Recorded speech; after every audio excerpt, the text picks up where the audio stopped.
Today we've got a great story where a Redditor maliciously complies with their HOA and reports every violation. We'll get into that in a bit, but first, rude client wasted almost 1 hour to hear the same info I told her already from different employee. Some years ago I worked at a bank office, not in the US. I was mediocre at sales but good at service and processes, conditions, pricings, etc. So I was put at an administrator position, not a manager one. My job was to meet incoming clients and help them solve their problem by helping them with the ATM or mobile app, or by navigating them to the right specialist via electronic queue, etc. So there was this woman, let's call her customer. She came to the office and asked for money withdrawal. I recommended her to use the ATM and she told me she already used it but can't withdraw more due to the daily limit. I asked how much money she wants to withdraw. It was 600,000 of our local currency, and replied that due to bank policy, to withdraw that amount of money via cashier, she needed to order it 5 days in advance for safety reasons, and the only amount we can give her today is 150,000 without fee and 300,000 more with a 2.5% fee. But she can use the ATM tomorrow and withdraw all the needed amount with no fees because the daily limit will refresh. She wasn't happy, and I can understand this, but then she starts being rude and unreasonable. Customer says, "I need to talk with more experienced employee. What do you mean I can't withdraw my money? It's a bank." I reply to her, "They will tell you the same. It's a bank policy. Fastest and cheapest way for you to withdraw that needed amount is to use the ATM the next day. Technically, after midnight if it's somehow urgent." The customer said, "No, I don't want to talk with you. You're some newbie. Just give me queue number and I'll talk with a proper bank worker." Now, worth noting that I was the most experienced employee in the office in terms of operational work, including manager, so I giggled inside, but that was her clear will, so I gave her a number and moved on. 20 minutes later, yeah, it was a busy evening, her number was called to the desk and she started to ask the same questions from a new girl. Worked around 1 month at this point. Let's name this girl Eve. She wasn't familiar enough with everything, so she started the casual identification procedure by checking client ID in the UV, searching for client profile and database, sending her an SMS code to approve, entering profile, etc. So around 5 minutes more were gone. Then Eve asked what operation the lady wanted to do, and the lady repeated her question. Eve tried to start the withdrawal and noticed that she can't take more than 450,000 and there's a fee. And what do you think? She called me to help.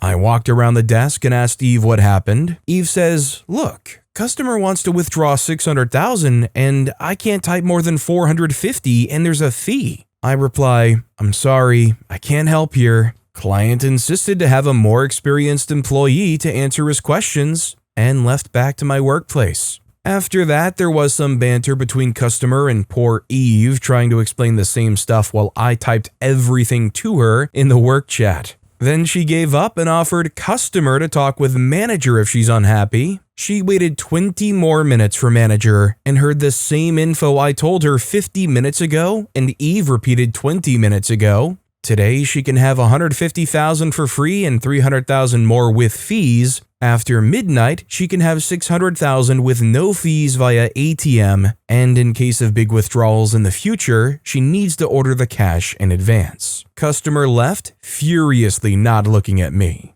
So, to be fair, sometimes in some places making a big enough stink and going further up the food chain might just get you what you want in the end, just so you can shut up and get shoved out the door. A bank, especially when it involves large sums of money, probably not gonna be that one. It's like the stories you hear of people getting upset about why banks inquire what you're using the money for when you withdraw more than $10,000 in cash. You probably don't have to give all too concise of an answer, but it's policy that they have to report it. Rob Fuskate commented, "I used to work for a government body in a semi-rural area, and one thing that really ticked me off was locals wanting to hear it from a man before believing things. I used to hide when people were asking for the counter staff, two very knowledgeable women, for information but wouldn't accept their word." Also, hi, I'm Steven, and if you guys enjoy crazy stories of malicious compliance, why not hit those like and subscribe buttons down below?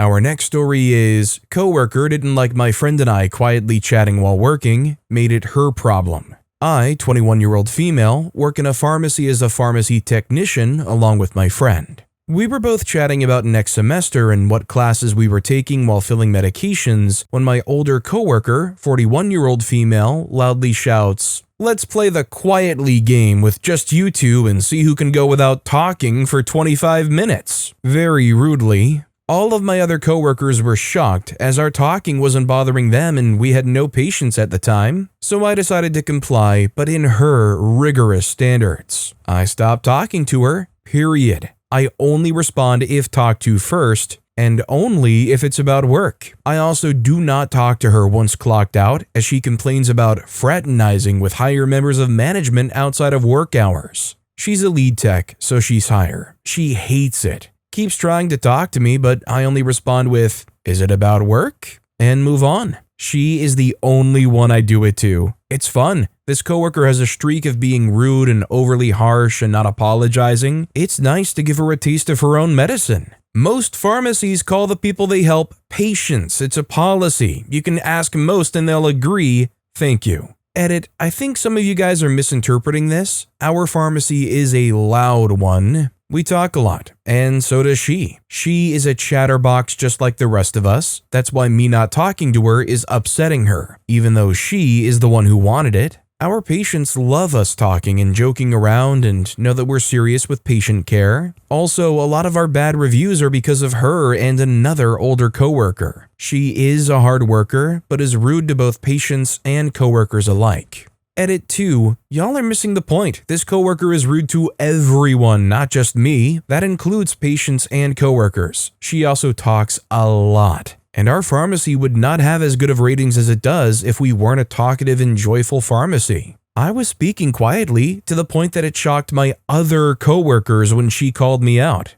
Edit 3. I've responded to all that I could, but thank you to those who actually understand that this was a last resort for her to be nicer. I genuinely love my job. The people that I see at my job, mostly, are so amazing. Most of my coworkers are so fun. The patients are kind, interesting, and funny. The pay is great, and so is the scheduling with my classes. I have worked my butt off to try and keep it that way, fun and inviting. I am hoping to have a one-on-one with her soon to try and, for the last time, get her to see reason. I love my job and I don't want the happiness of the others to tank due to her. I really don't understand how most people don't know what a loud pharmacy looks like. Is your local one dead or something? Many of my coworkers, rude one included, joke around and talk a ton. I've seen them almost wet themselves from laughing. The patients enjoy our shenanigans. So as somebody that's picked up medication for relatives a time or two, I can't say that my local pharmacy had ever been loud per se. Although, to be fair, most of the time that I did pick something up, it was through the drive-thru. So there wasn't really a chance to be able to tell whether or not it actually was a loud pharmacy. In fact, to be honest, if I walked up to a counter and the pharmacists were all chatting to each other and whatnot, I probably wouldn't have even have taken note of it. Like, are they supposed to just be quiet for some reason? LG888 commented, have a coworker who accused me of calling him names, went to HR and everything. Manager at the end just said, just be careful when you talk to him. I replied, shouldn't be a problem. He can't accuse me of name calling if I don't speak to him again. It's been over 5 years and I've maybe said 3 sentences, mostly at those awkward at-the-door situations that I end with a, go ahead. Other than that, nothing. We're a small department but mostly leave and do off-site maintenance, so we can avoid each other most of the day. Our next story is, make me stay late for not being 15 minutes early? I'll show you how early I can be. I work at a casino as a dealer. We have a first-in, first-out way of scheduling dealers. So if you start at 7 p.m., you get to leave before people that started at 8 p.m. when they're able to close tables down and send you home. Pretty normal and straightforward. If more than one person starts at the same time, then who gets the option to leave first is assigned on a rotating basis. So if you have the first option one week, you'll be the second the following, the third after that, then back to one. So one afternoon, I was reporting to work with 2 other dealers, all set to start at the same time. I was looking forward to a short evening as I was the first option and I had plans after work. I arrived 10 minutes before my shift and noticed one of the dealers who was starting at my start time was already dealing. The dealer, must have been in the EDR and the pencil needed a dealer to start right away. I confirmed that they had started 15 minutes before their scheduled time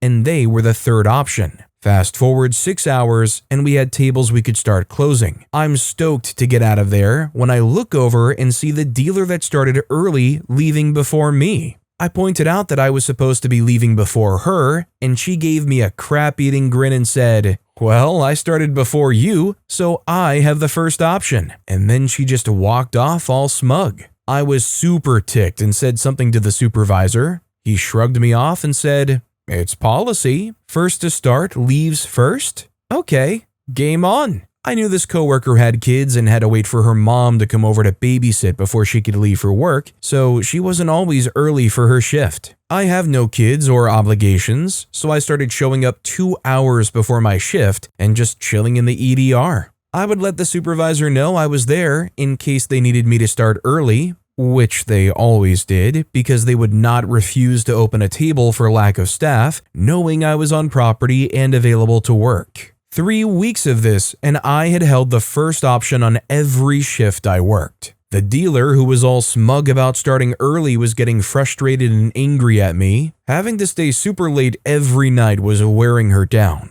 "It would be nice to get off before close just once," she said to me once as I was leaving early yet again. I told her I was just following policy, and she was welcome to show up early to make sure she was always first out. 2 more weeks and many complaints to the boss later, the policy was changed. Now, in order to jump option numbers, you have to be called in over an hour before your scheduled time. 15 minutes wasn't going to cut it anymore if you wanted to leave early. I hope that it was worth it for her staying until near close for over a month over that 15 minutes. I am petty, and I have a lot of free time. Edit to answer some questions I'm seeing and give some clarification. Yes, I showed up 2 hours early for my shift. However, I was paid for nearly all of that extra time, as I was always asked to start work early since I was on property and available. I actually worked more hours and made more money during this time than I had previously. The difference in time leaving work was several hours. First option usually leaves around 9 to 10 p.m., while second and third options leave around 2 to 3 a.m., depending on business. My property is KYO, so the volume of hours is less important to us. Not really an excuse, but this coworker is not easy to get along with. She's had run-ins with just about every other dealer at some point. She's the type to quote policy when it works in her favor, and disparage the same policy the second it works against her. If she had something important to do the evening in question, or needed to leave because of childcare or whatever, I would have happily passed my option to her.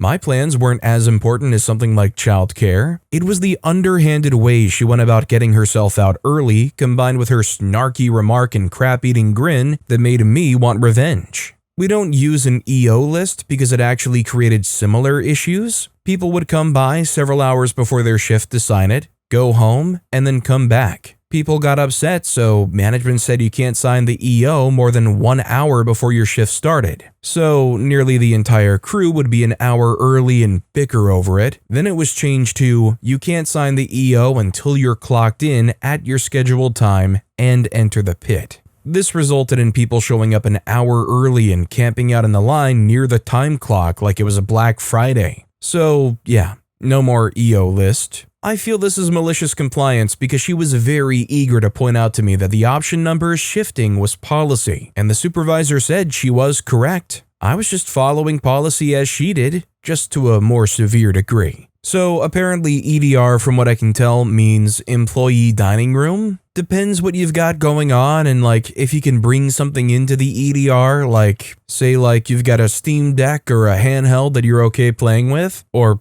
a book. It might not be the worst thing to hang around for a couple of hours. And granted, like OP said, they likely almost never were. G1 commented on the post, "When a coworker states policy to take advantage of you, it is perfectly fine to use policy to take advantage of them." OP replied, "That's how I felt. She was cool with it when she used it to get one over on me." Our next story is, you want me to ask every customer? I was once failed by a secret shopper about 30 years ago when I worked at a now gone New England convenience store/deli chain. I was the only person in the store stocking, ringing, and working the deli. I was also acting assistant store manager without pay or title but all the responsibility, doing inventory and making orders. I was failed for not asking a secret shopper if they wanted anything from behind the counter. Tobacco, lottery, and various high theft health and beauty items, etc. My boss told me I needed to offer every customer something from behind the counter, no matter who. They didn't care what I offered. I said no problem. I went back to work and the boss went into his office. My very next customer was a local priest buying bread. As I rung him up, I asked if he was all set. He said he was. I asked if he was sure he didn't need any lottery tickets or condoms. If he didn't get lucky with one, he may with the other. He turned red, said he was fine, quickly paid, and left. My boss yelled from the office I was now exempt from having to push items from behind the counter. I knew I would never get fired because of all the stuff I did that was above my pay grade while trying to make a good impression.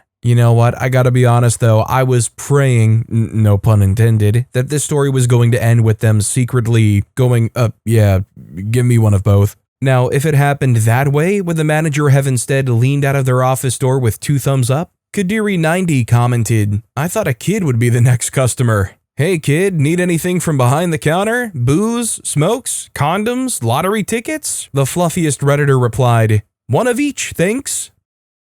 Our next story is, you can't give me $5? Nothing super special, but gave me a laugh today. My son's school for the 100th day of school asked for the kids to bring in 100 of the same coin. They're going to be donating the money to the local food pantry, so it's for a good cause. And we're doing pretty good this month, so I decided to give them 100 quarters, $25, to donate. So on lunch, I head to my bank and go in. I'm directed to one of the windows and tell the nice lady I need to withdraw $25 in quarters. She says okay and goes to get my quarters. She comes back with 3 rolls of quarters. She says I can only do $20 or $30. They only come in rolls of 10. I point out that she has a tray of change and ask, can you take $5 from the loose change? She says, no, they only come in rolls of $10. Do you want 20 or 30? Okay, I really need the $25, so I ask for the 30. She goes to process my request in the computer at another window and comes back with the 3 rolls of quarters. I then tell her, can I go ahead and make a deposit? She says, of course. How much were you wanting to deposit? I reply, $5 in quarters. The range of emotions that crossed her face as I broke open one of the rolls and began to count out my $5 in quarters was priceless. She then takes it and tells the guy at the other computer that we needed to deposit $5 in quarters back into the account. He asked her what happened, and she told him that I asked for $25, but rolls only came in 10. He then asked her why she didn't just count out $5 in quarters from the loose change that's on each desk. I just smiled as I waited for my deposit receipt.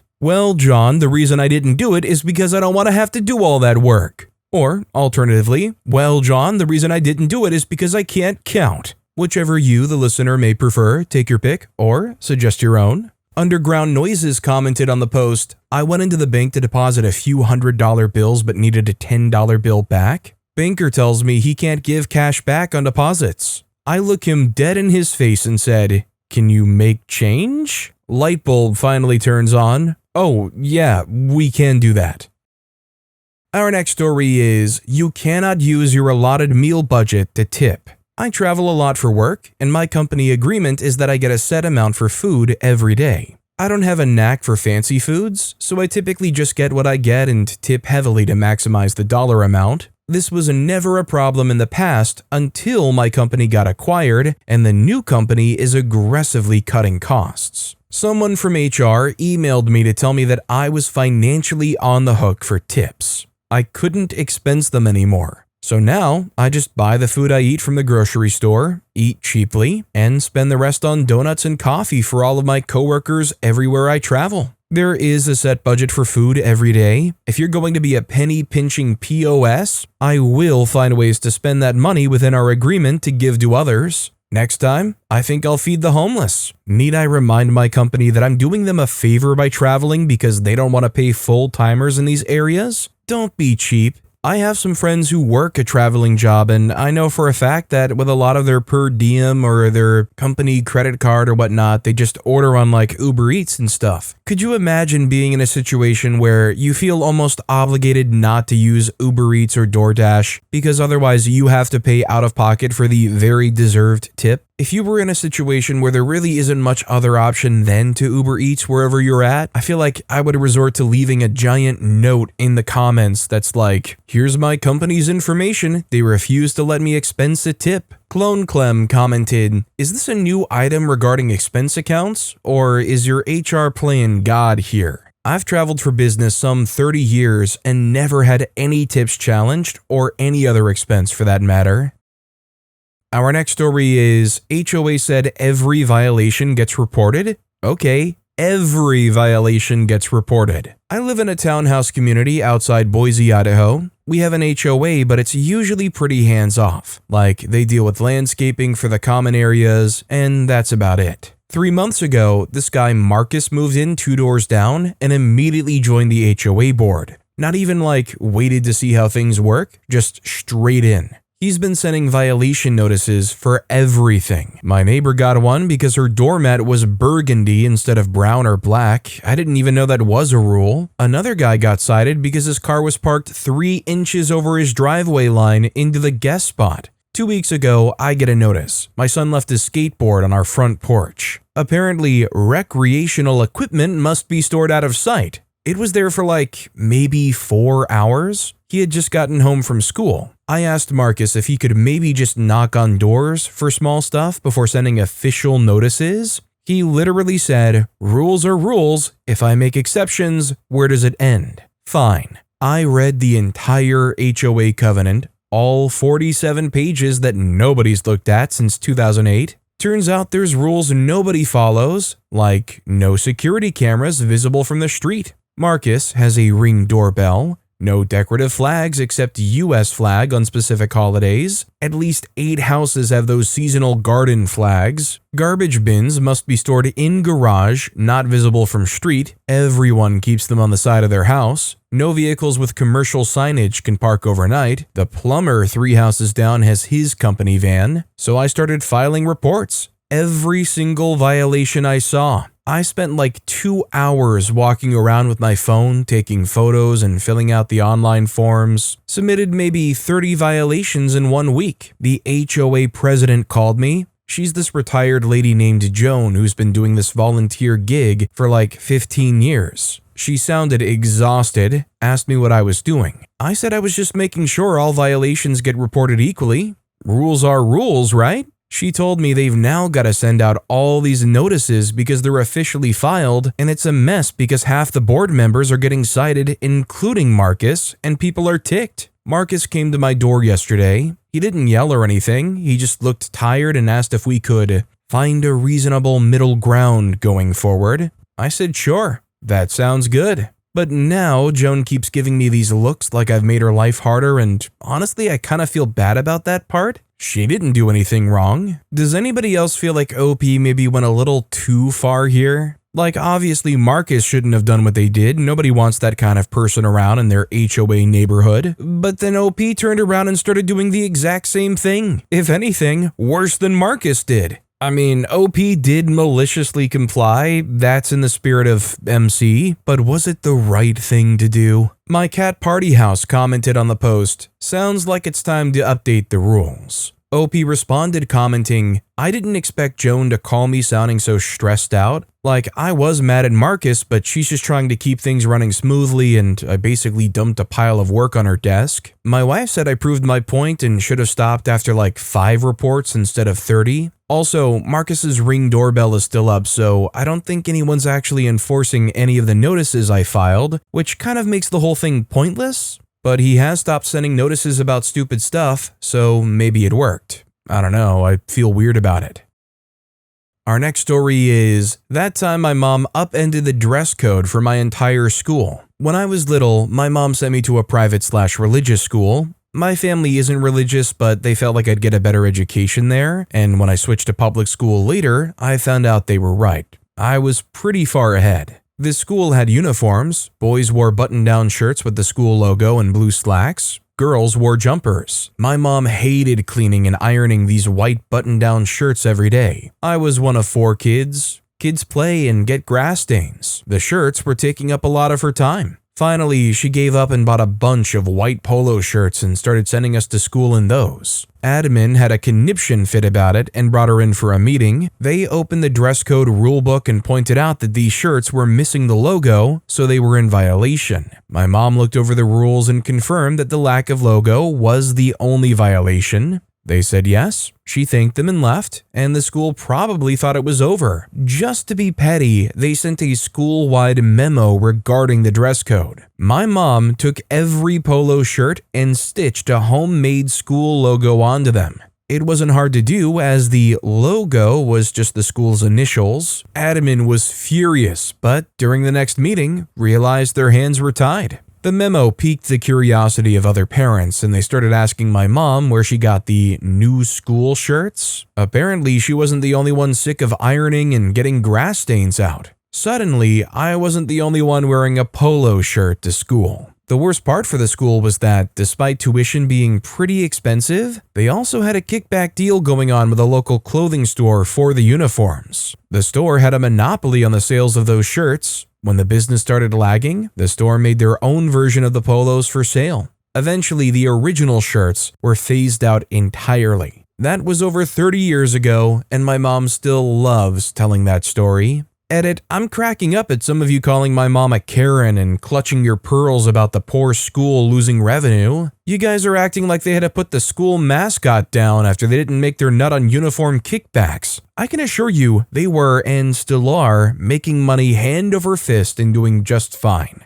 You guys typically side with the HOA as well when you read those stories? How weirdly topical that last sentence was. That said, I have no remorse for the school. I remember in my public high school, you had to wear a mandatory school uniform in gym class. It was the most basic, cheap-feeling Gildan t-shirts and basic polyester mesh or whatever shorts. This is like around the 2010s. They charged $50 for the uniform. And there were definitely a handful of families in my area where $50 for that uniform isn't exactly an easy thing to just cough up. XTNH commented, a senior student of mine came to school dressed for a job interview that afternoon, and her business suit had a skort, shorts that looked like a skirt, and because of the no shorts rule, was sent home to change. Instead, she went to the newsroom of the local paper with her story. Total humiliation of the administration, and the end of that rule. Our next story is, hi, do you own the property at... I know we all hate telemarketers, but these "can I buy your house" folks push me to a new level of annoyed. They used to give out a fake company name and say Home Builders Inc. or something. I ended up Googling it and got in contact with the actual owner of that company. I believe he was out of Minnesota. He told me that there's a company in Egypt of all places that sells sales leads to American companies by slipping the legality of combing through public records for personal information. He told me to get at the American companies, I would need to pretend to be interested in selling my house and wait for the call from the US-based company and confront them. So that's what I did. After giving some vague info that was incorrect to the Egyptian caller, I did eventually get matched and called someone in Northern Ohio. When I explained I knew what he was doing and that it wasn't legal, he eventually hung up on me and blocked me. I called from a few different numbers until he disconnected his line. Small win, but not the story I came to tell. The calls haven't stopped, so trolling is my new favorite thing. I constantly beat them to the punch and ask to buy their house. Ask them how Egypt is or what the pyramids are like. I've tried to order pizza, put them on hold to see how long they would last, or just change the subject completely. My biggest win was when they asked, do you have any other properties to sell? I said, in fact, I do. 1600 Pennsylvania Avenue, District of Columbia. A very famous address here in the States. Somehow, my Egyptian caller wasn't familiar with it and took all my information. Regrettably, I didn't have amazing information, but I did tell them that it had a fenced-in yard, tons of extra bedrooms, a big round office, and top-notch security system. 2 days later, I got a call. Not sure who you are, but well played. I've been laughing for the last half hour. How did you convince them that you owned the White House? The first gentleman that called got the joke. He congratulated me and we had a laugh and he hung up. An hour later, I got another call from someone who wasn't laughing. I'm trying to figure out why I got a sales lead on the White House. Well, that's because people in Egypt, where you buy your illegal sales leads, don't know crap about America. They said, yeah, well, I don't think it's funny. Well, that's tough because I think it's hysterical. Not only did you waste money on a useless sales lead, now I'm wasting your time. He told me to go freak myself. But I'm not mad. Does anyone else have any famous addresses I should sell? I can't say, fortunately, that I've ever been blown up with a sales call or anything like that, but I've definitely gotten a flyer or two in the mail that says, "We're interested in your home. Let us buy your home." Honestly, the only thing that annoys me the most about it is that it adds to the growing pile of shredded remains in the bottom of my shredder that I now have to dump out. Nick Dime commented, 1060 West Addison Street in Chicago is a good one. Might have to clear it with the previous owner, a Mr. Elwood Blues. Anonymous replied, use 143 South 3rd Street, Philadelphia, Pennsylvania. That's the address of the Liberty Bell. Any other good addresses, let me know in the comments. But with that being said, that's all the time we have for today. Now, if you want to hear another absolutely crazy malicious compliance story, check out that video on the left. Or if you missed my latest video, check out that video on the right. That said, I'll see you all next time with some more stories.